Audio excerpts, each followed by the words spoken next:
Nice, thank you, Caleb. All right. Okay, so there's a thing called diphthongs, okay? I just think it's so much fun to say that, okay? Diphthongs, okay? These are going to be basically when we have two vowels side by side, okay? The two vowels. Now, this is going to be a little bit more tricky, okay? But you do need to know this when you're reading Greek out loud.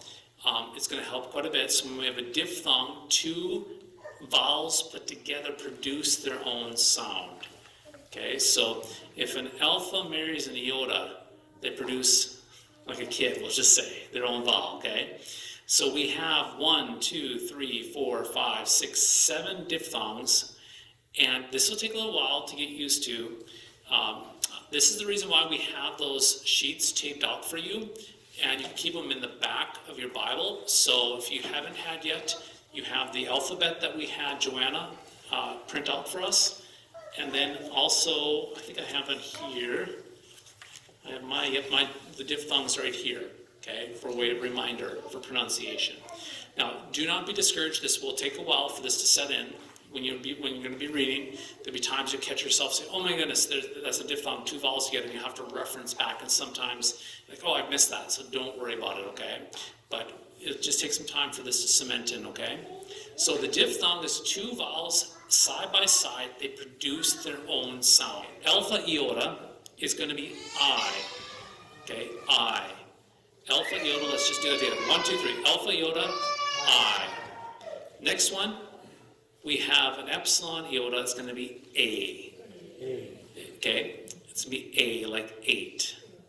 Okay, so if we look at that Greek word, it's going to be a, re, ne. A, re, ne. Okay. Then we have an omicron iota. What does that sound like? Try that. See if you can pronounce it. It'd be oil, like oi. Oi. Oikos. The word oikos means house. Okay? Oi, like oil. Okay? All right, so let's go back to the first one. Alpha iota, I. Epsilon iota, A. Omicron iota, oi. Okay? Next one's kind of fun. We have an upsilon iota. It's going to be sweet, like we. I always kind of thought like the oui, like French, right? Weos. Okay? Weos, which is going to be the word for sun. Okay? So let's try upsilon iota. Let's try that. Ready, set, go. Weos. Okay? All right, let's go to the top. Alpha iota, I. Then we have, let's try the next one. A, oi, we. Try again, let's go. I, a, oi, we. Now we have the next one. An alpha and upsilon is going to be ow. Ow, yeah, Faust. Autos. Autos. Okay? So what we're trying to get away from is if we have a diphthong, we do not pronounce two separate vowels. It isn't e, kos. So go back to the omicron iota. It isn't e, kos. It's oikos. You see how that works? So we pronounce it as if it's one vowel. Okay?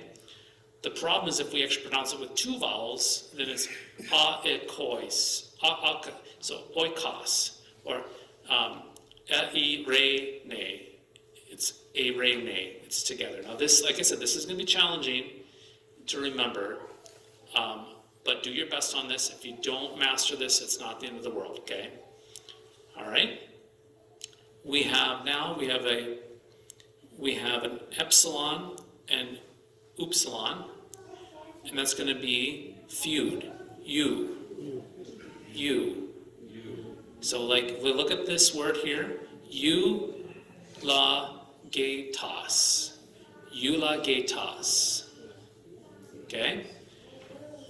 Feud. You. Okay, let's go to the top. Ready? Pronounce I, a, oi, we, ow, you. Good job. Then the last one, the omicron upsilon, soup, Uranos. See the word Greek there? Uranos, which means heaven. Uranos. Ooh. Now, when you do syllables, if you can remember, back to the Sesame Street days, they would have different words, and I'm trying to remember if it was, if it was Cookie Monster, who it was, but they would have the words, and they'd have a couple letters on this side, a couple letters on this side, and you would, you'd say the first syllable and the second syllable, and then they would slowly bring the letters together, right? Remember that from Sesame Street? So if they would have, let's just say, pick a word, someone pick a word. That's one syllable though, okay? Pick a multi-syllable word, but fun. Yeah. Monkey. Happy? Monkey. Monkey, okay. So how many syllables with monkey? Two. Why do we say two syllables? Because there's two vowels, right? So if you were to do monkey, you would have mon-key, and then they would They'd bring them together, and as soon as they come together, they would celebrate, and everybody would have a big party because we got the word. When we do Greek now, we want to understand that it's only one vowel or diphthong per syllable. Okay? Just like English, right? So, my name, Matthew, two syllables. Why? Two vowels, an A and an E, right? If you're to say fun, one syllable because you have what? You have one vowel, right? Okay?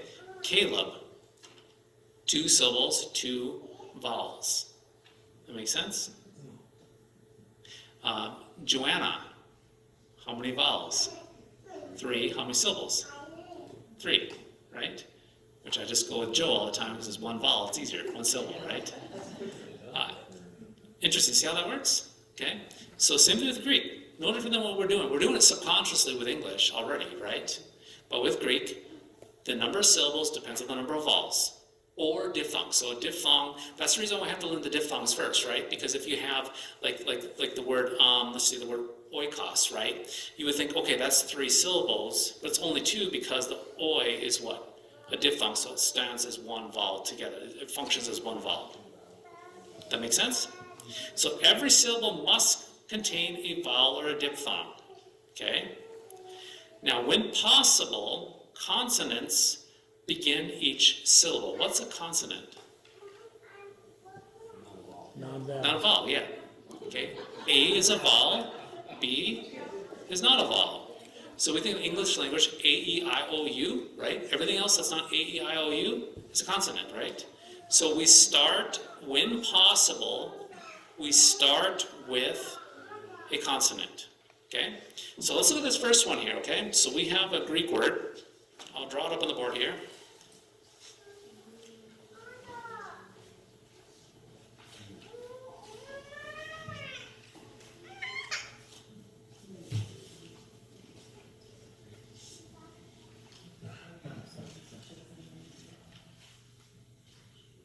Okay.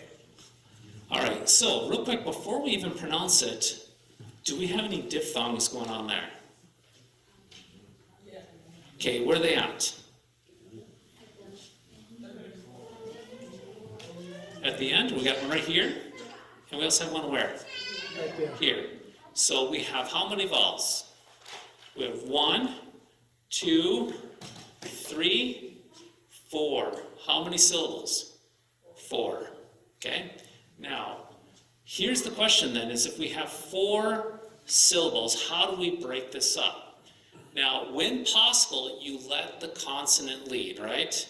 Now, does this epsilon have a consonant in front of it? No.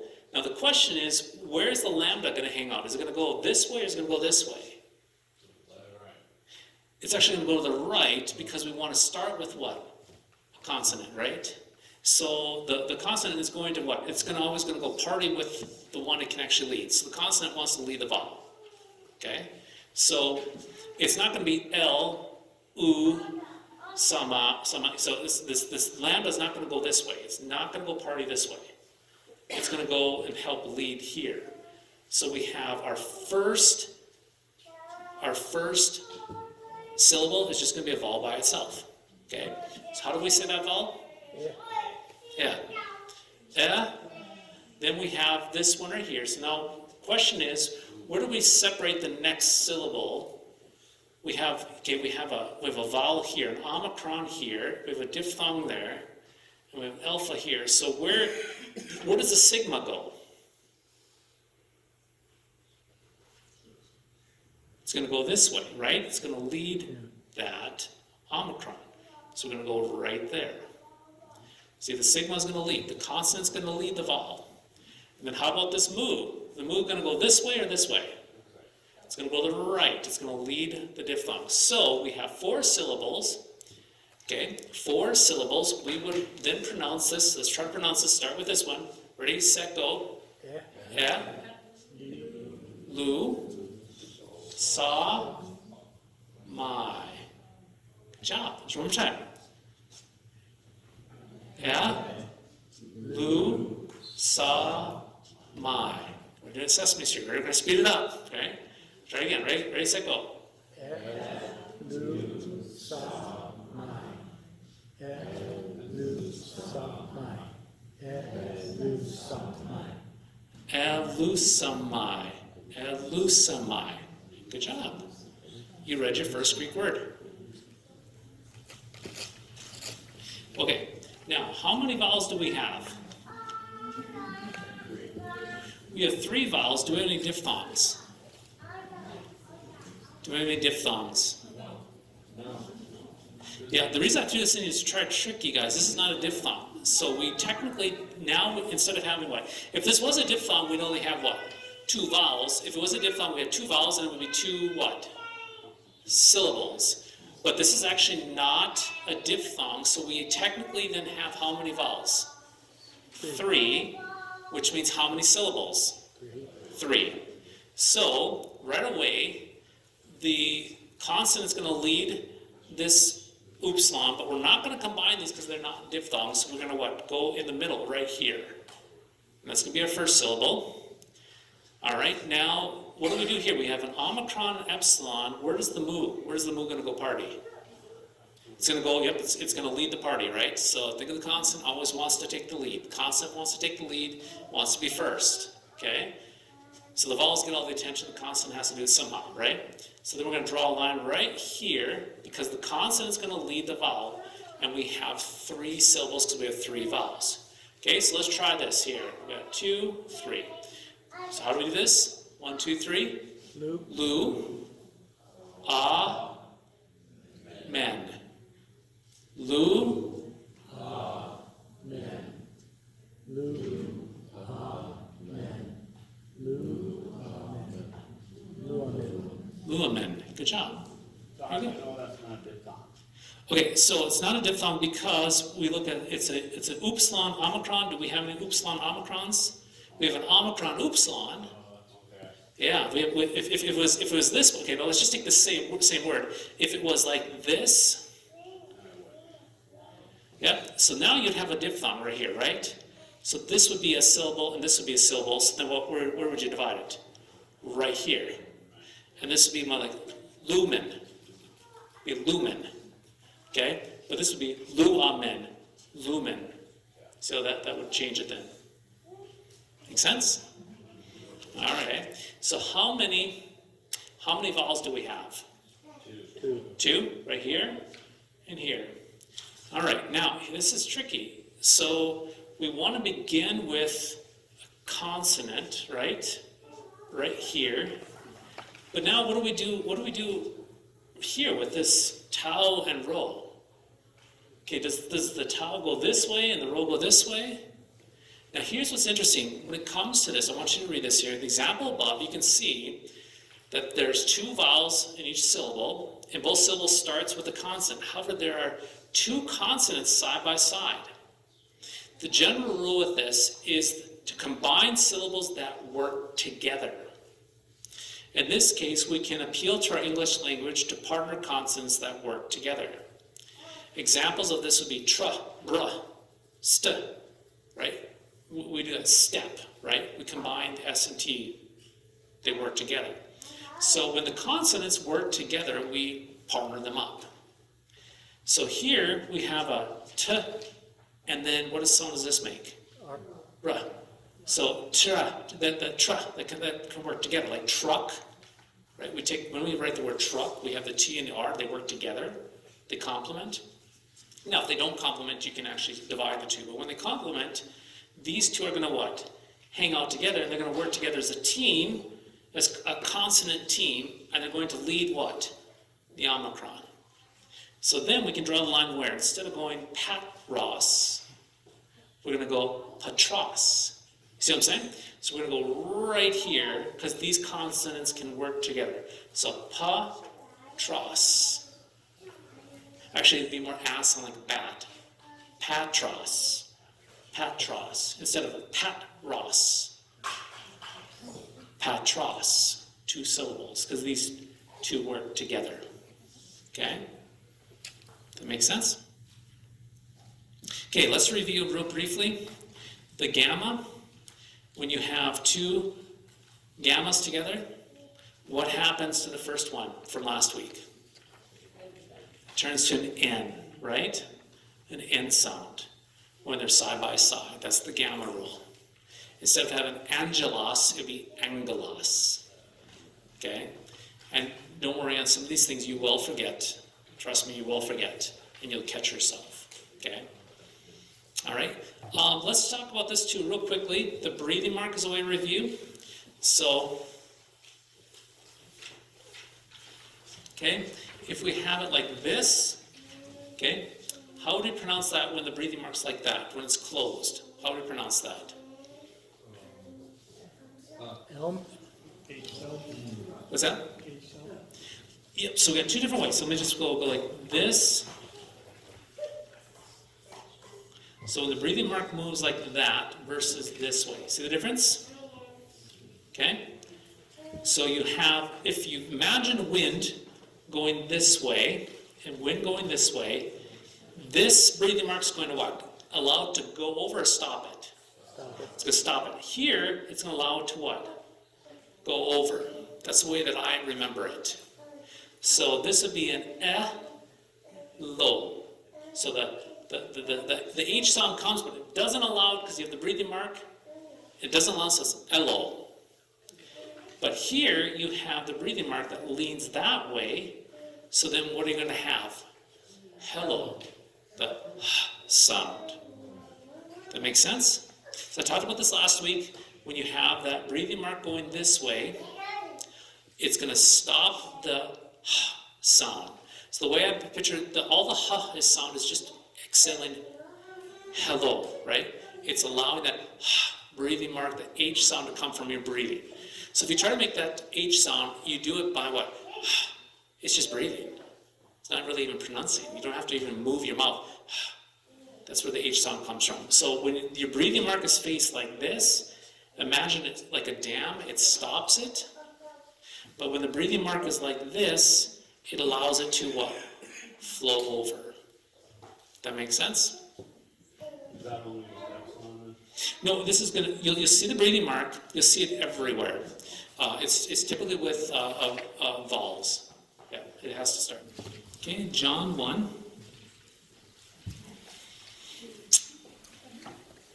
We're going to try to read this together. I'm going to read it once. John chapter 1, verse 1. I'm going to try to read this first. I'll read it slow in my broken Sesame Street language with Canadian accent, and you guys can follow in afterwards, okay? So ready? I'm going to read this once, you just follow along. N-R-K. Now see right there, you have that breathing mark there. It's not har-K, it's R-K. There's no, because there's no breathing mark to actually have the H sound. N-R-K, ain, ha. See that? Ha. It's not ah, it's ha. Ha, lagos, kai, ha, lagos, ain, pros, ton, theon, kai, theos, ain, ha, lagos. Okay, let me ask you, are you able to follow along a little bit? Little bit? Okay, all right, let's start at the very beginning. We're just going to work on verse 1. Our goal is by the end of the summer, maybe we can get all 5 verses. We're just going to go verse 1, okay? Let's try it together. Ready? 1, 2, 3. arche, ein, ha, lagos, kai, ha, lagos, ein, pros, ton, theon, kai, theos, ein, ha, lagos. Okay? Now you notice with the word theon, the reason why it's 2 syllables is why. It's not a diphthong. Okay? So it's 2 syllables because it's not a diphthong. Same with the word theos. Theos. Okay, let's try again.